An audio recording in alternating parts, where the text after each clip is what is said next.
Go eat outside, you're embarrassing me in front of people who matter. My own son said that to me in a restaurant full of strangers. Without blinking, I took a slow breath, looked him dead in the eyes and said, "That's fine, but then you're the ones who are going to have to leave." He had no idea what I meant. "Not yet. My name is Howard Bellamy. I'm 62 years old. I built my construction company from nothing, starting at 27 years old with a second-hand truck, a set of tools I bought on credit, and a phone number printed on a stack of business cards I handed out at every hardware store and job site I could find. No loans from family, no lucky inheritance, just long days in a back that's been telling me about every one of them ever since.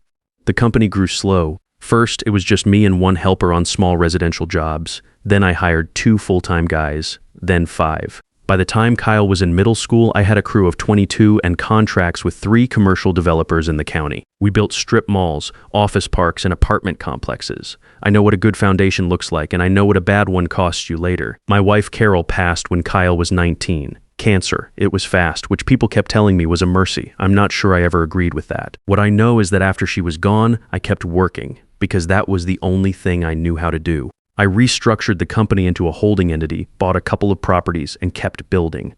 Not because I wanted to get rich, because stopping felt worse. Kyle saw none of that, or maybe he did and decided it didn't fit the image he was building for himself. He got his business degree, landed a project manager role at a real estate firm in the city, moved to a big house in Westfield with his wife Lori, and somewhere in all of that, he started putting distance between us. Not all at once, it happened the way most things go bad, which is slow enough that you keep telling yourself it's temporary. First, it was the holidays getting smaller. Just keeping it low-key this year, Dad. Then the invitations stopped coming.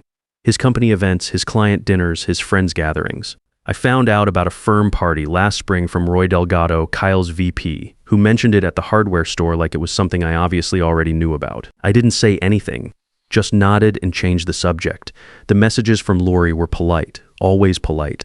"We've got a lot going on this weekend, maybe next week, and the guest room is being repainted, so the timing isn't great. I saved every one of them. Not because I planned to use them, just because reading them again reminded me I wasn't imagining things."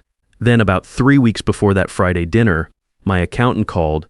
Someone had submitted a co-signature on a loan application at First National Bank. $340,000. The name on the application as co-signer was Howard Bellamy. I had never seen the paperwork, never signed a thing, never had a single conversation with Kyle about it. I called Neil Garber that same afternoon. Neil has been my estate attorney for 11 years. Quiet man, sharp as they come. I told him what happened and asked him to pull the co-signature before it went any further. He had it done by Wednesday. The application was dead. Then I called Neil again about the Clover Ridge land. 2 acres out on Route 9, been in my name since 2001. Worth around $380,000 now. Probably more if someone develops the parcels around it. I'd heard Kyle on the phone once talking to someone about the old man's lot and what it could do as collateral. I didn't confront him then. I just asked Neil to move the land into a family trust immediately. That paperwork was filed Thursday morning. So when Kyle called me Tuesday and said he wanted to meet for dinner at Harrington's to talk about some family business stuff, I knew exactly what that dinner was really about. I called Floyd Brennan on Thursday night. Floyd owns Harrington's and has been leasing the building from me since 2016. Good man. We've had dinner together maybe a dozen times over the years, though always quietly, never making a show of our arrangement. I told Floyd I'd be coming in Friday and asked him to let things play out naturally when I arrived. He said, "Say no more, Howard." That was that. Friday evening, I put on my flannel shirt, the dark green one Carol bought me years ago that I still wear, because it fits right, and I don't see a reason to replace something that fits right. I got in my 2008 pickup and drove down to Harrington's, white tablecloths, piano music, waiters in black, the kind of place where a bowl of soup runs $22 and people check each other's shoes when they think nobody's looking. I built the ground it sits on. Kyle was already at a center table when I walked in. Good seat, best in the house. Lori was next to him. Across from them were 2 men in suits I didn't recognize. A bottle of wine already open. 4 glasses on the table. No 5th chair. Kyle saw me coming and his face did something I recognized. Not the face of a son glad to see his father. Something closer to a man who just realized a problem showed up earlier than expected. He didn't stand up. Didn't wave me over with any warmth. Just gave a short nod like I was a delivery driver who'd arrived at the wrong entrance. "Dad, you made it." He glanced at my shirt, then looked away. Lori smiled with her mouth only and went back to her wine glass. I stopped at the edge of the table. "Didn't know you were bringing company. This is a working dinner. Kyle said, keeping his voice low. These are potential investors. I brought you here because I need to go over the Clover Ridge situation, but I figured we'd keep it short. One of the men in suits looked up from the bread basket and gave me a polite nod. The other one was reading something on his phone. Where do I sit? I asked. Kyle exhaled through his nose. Dad, I didn't plan for you to stay for dinner. I thought we'd step away for a few minutes, handle the paperwork, and then you could head home. It's a business evening. He paused and looked at my flannel shirt again. This time he didn't look away fast enough. And I didn't expect you to come dressed like that. I didn't say anything to that. I just stood there and let the silence do the work. Then one of the investors, the older one with the gray tie, leaned toward Kyle and said quietly, Is this your father? Kyle's answer came out fast, automatic, like he'd rehearsed for the possibility. Distant relative, he said. Those two words hit different than anything else that happened that night. Not because they were the worst thing he said, they weren't, but because they were the most deliberate. He didn't stumble into them. He chose them. Looked a stranger in the eye and decided in that moment that claiming me as his father was a liability he wasn't willing to carry. 35 years. Every double shift, every winter job site, every school tuition payment I made without mentioning it. Distant relative. I pulled a chair from an empty table nearby, set it at the end, and sat down. Kyle's jaw went tight. What are you doing? Having dinner with my son, I said. Lori set her glass down with a small click. Howard, this really isn't the right time. You're embarrassing me, Kyle said. His voice had dropped lower, but not low enough. The couple at the next table had already stopped talking. These are serious people. This is a serious dinner. He straightened in his chair and looked at me the way you look at something you want to move without touching it. Dad, go eat outside. You're embarrassing me in front of people who matter. There it was, out loud, in a room full of people. I said what I said, that's fine. But then you're the ones who are going to have to leave. He started to respond, and that's when Floyd Brennan walked out from the back of the restaurant. Floyd is a big man, broad through the shoulders, always wears a gray blazer on Friday nights. He moves through a dining room the way men do when they own the place. Unhurried, comfortable, nodding at tables as he passes. He came straight to ours, bypassed Kyle and Lori entirely, and extended his hand to me. Howard, good to see you. I'm glad you came in tonight. Kyle stared. Floyd turned to look at him with genuine curiosity. Is something wrong? You know my father? Kyle said it slowly, like the sentence didn't make sense in his mouth. Floyd looked between us. Your father? He turned back to me. Howard, does he not know? I shook my head once. Floyd cleared his throat and addressed the table directly. Howard Bellamy owns the building we're sitting in, every floor, every wall, the parking structure out back. I've been his tenant going on 9 years. The reaction was immediate and quiet, which is somehow worse than loud. Kyle's face drained. Lori put her fork down slowly. The investor with the gray tie leaned back in his chair. The other one, the one who'd been on his phone, actually looked up for the first time all night. Kyle opened his mouth and nothing came out. I reached into the inside pocket of my flannel shirt and pulled out a folded envelope. I set it on the table in front of him. Go ahead, I said, open it. He picked it up. His hands were steady, but his color was gone. Inside were 2 documents. The first was a property summary from Bellamy Holdings, LLC, the Clover Ridge parcel, the Riverside Drive commercial block, 3 additional properties across the county. His eyes moved down the page and stopped. He looked up at me. You own all of this. The construction company didn't close when I stepped back, I said. I restructured it. Neil helped me set up the holding entity years ago. The land you've been planning around, the Clover Ridge lot, was moved into a family trust last Thursday. There's nothing to sign over, nothing to borrow against, and nothing to sell without my written instruction. Kyle set the first document down and looked at the second one. It was a letter from First National Bank. Kyle read it twice. I watched his eyes go back to the top of the page and start over, like the first read hadn't fully landed. It was a formal notice from First National Bank confirming that a co-signature submitted under the name Howard Bellamy had been flagged as unauthorized and removed from a pending loan application. $340,000. The application had been closed. He set the paper down on the tablecloth very carefully, the way you set something down when you don't trust your hands. That was mine, he said, not a question. Your accountant filed it 3 weeks ago. I said, my name, my credit history, my signature line. You never asked me. Never mentioned the loan. Never mentioned the project, never said a word. Lori turned to look at Kyle. Her voice was careful. You told me he agreed to it. Kyle didn't answer her. He didn't agree, I said. Neil had it pulled before it went any further. I looked at the 2 investors across the table. I don't know what Kyle told you about the Clover Ridge parcel, but it is not available. It was transferred into a trust before I walked in here tonight. There's nothing to collateralize, nothing to develop, and nothing to negotiate. Whatever arrangement you came here to finalize doesn't exist. The investor with the gray tie looked at Kyle with the flat expression of a man who has been in enough bad meetings to recognize one quickly. You said the land was available as collateral? I thought it was, Kyle said. It wasn't, I said. But that's not the part that keeps me up at night. I took out my phone and pulled up a folder of screenshots. Not to make a scene. I wasn't interested in performing for the room. I just slid the phone across the table so Kyle could see the screen clearly. Messages going back 3 years. Christmas. Dad. We're keeping it small this year, just us. Easter the following spring. We've got a lot going on, maybe catch up next week. The firm dinner Roy Delgado mentioned at the hardware store, the one I never got a call about. Lori's message from 2 years ago explaining that the guest room was being repainted and the timing wasn't great for a visit, sent 4 days after my knee surgery. Kyle looked at the screen for a long moment without touching it. You saved all of these, he said. I wasn't collecting evidence, I said. I just kept them because reading them again reminded me I wasn't imagining things. Lori had gone quiet. She was looking at the table. The two investors stood up almost in unison. The one with the gray tie said it was a pleasure meeting me and that they'd be in touch with Kyle separately. The other one said nothing, just shook my hand briefly and followed his partner toward the door. Politely done, professionally done. But they were gone, and Kyle's dinner had just cost him more than the wine. Philip Oakes, the restaurant manager, appeared at the edge of the table. He'd been close enough to follow the situation. He asked if anyone needed anything. I told him I'd like a chair that wasn't borrowed from another table and a menu when he had a moment. He had both in front of me inside of 90 seconds. Marvin Cole brought water. Marvin has been working the floor at Harrington's for 11 years. 3 kids, oldest one starting college in the fall.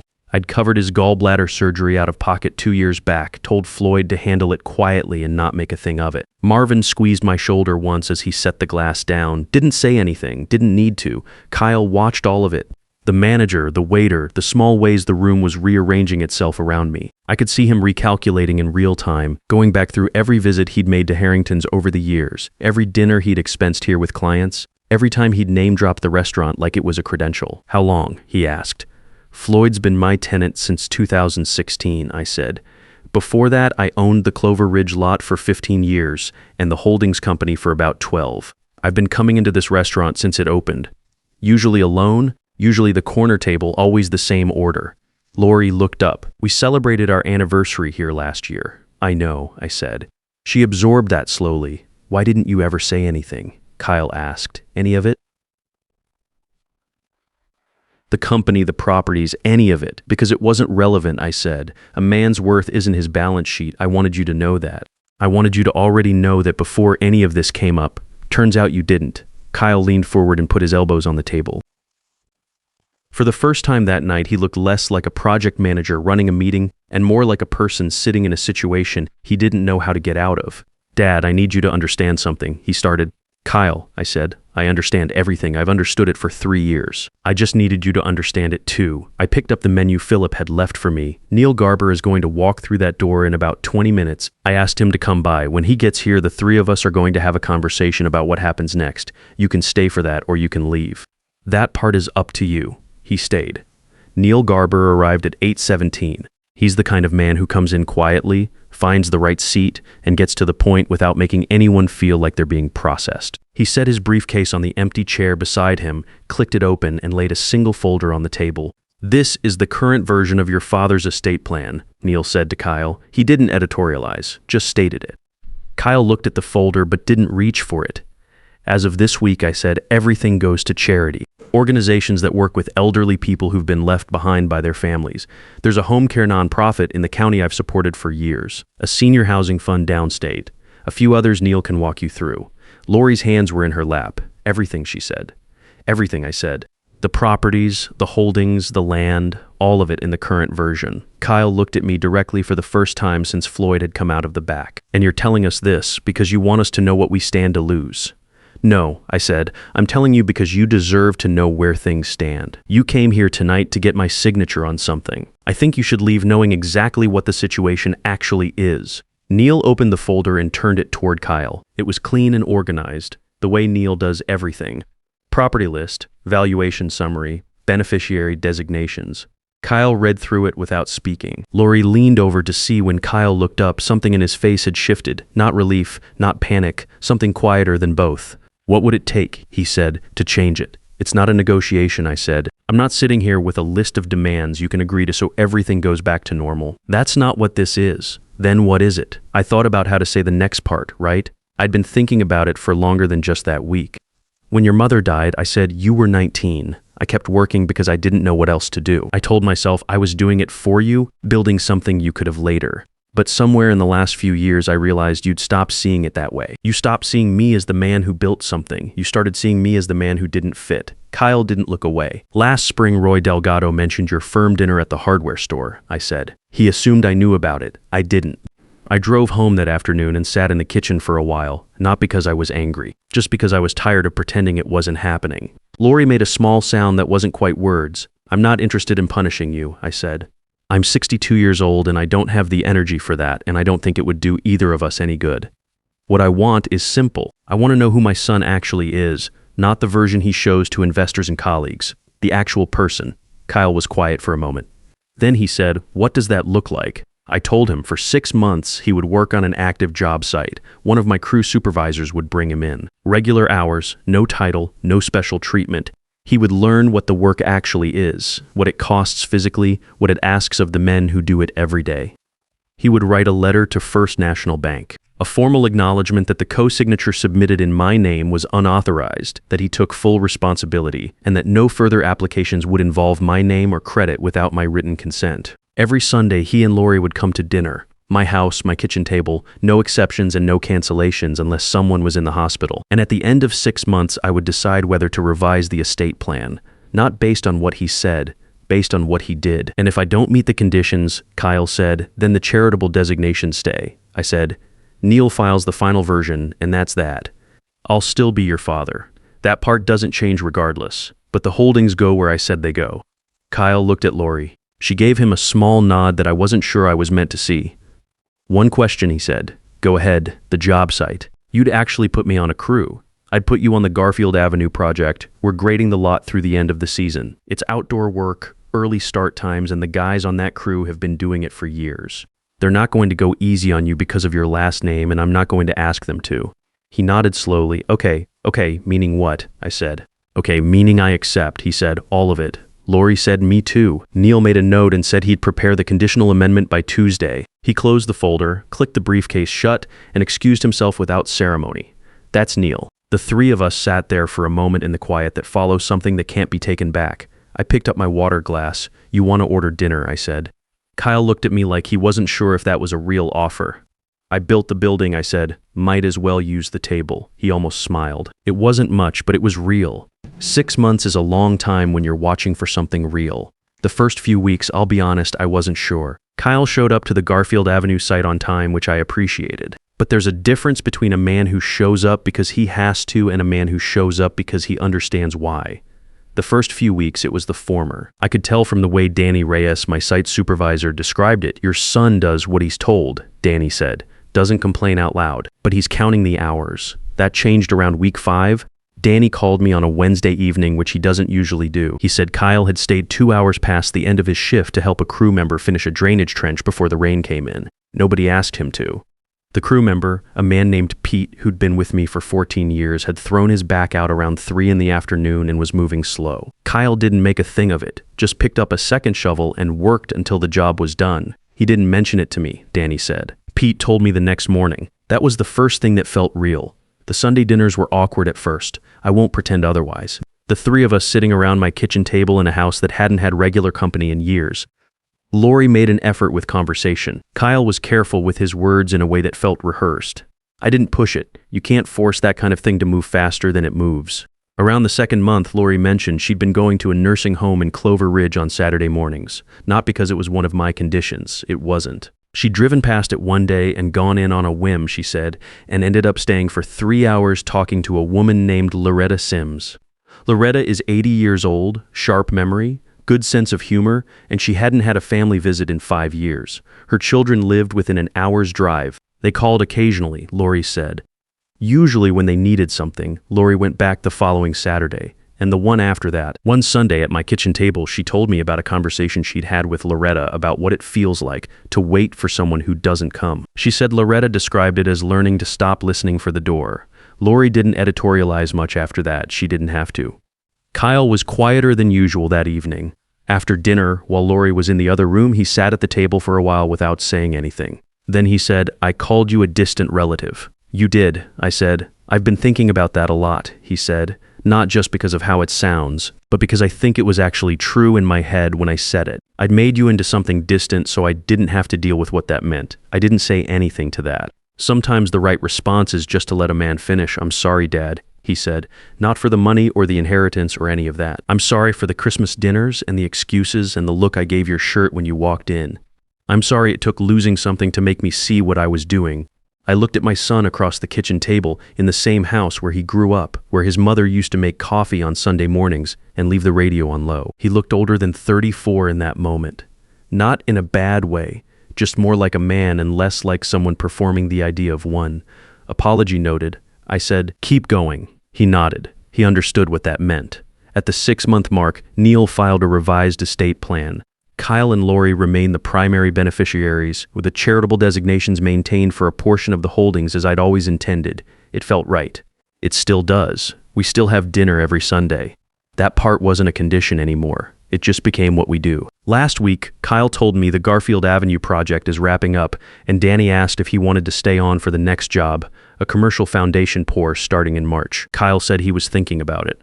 I told him that was between him and Danny, and I wasn't going to put my thumb on it either way. He said he thought he might say yes. I told him to wear boots he doesn't mind ruining. If you've watched someone in your life treat you like you don't count, whether it's a son, a daughter, a colleague, or a friend, you know the specific weight of that. It's not anger. Exactly. It's the slow erosion of wondering whether you imagined things, whether you're being too sensitive, whether you should just let it go one more time. You probably shouldn't let it go one more time, not because you owe them a confrontation, but because you owe yourself the truth of what's actually happening.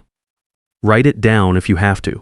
Save the messages. Know what you know, and when the moment comes, stay calm. You don't need to raise your voice. You just need to be prepared. The truth doesn't require volume. It just needs to show up. I wore a flannel shirt. I drove a truck with 180,000 miles on it. I built the ground we were standing on. That was enough.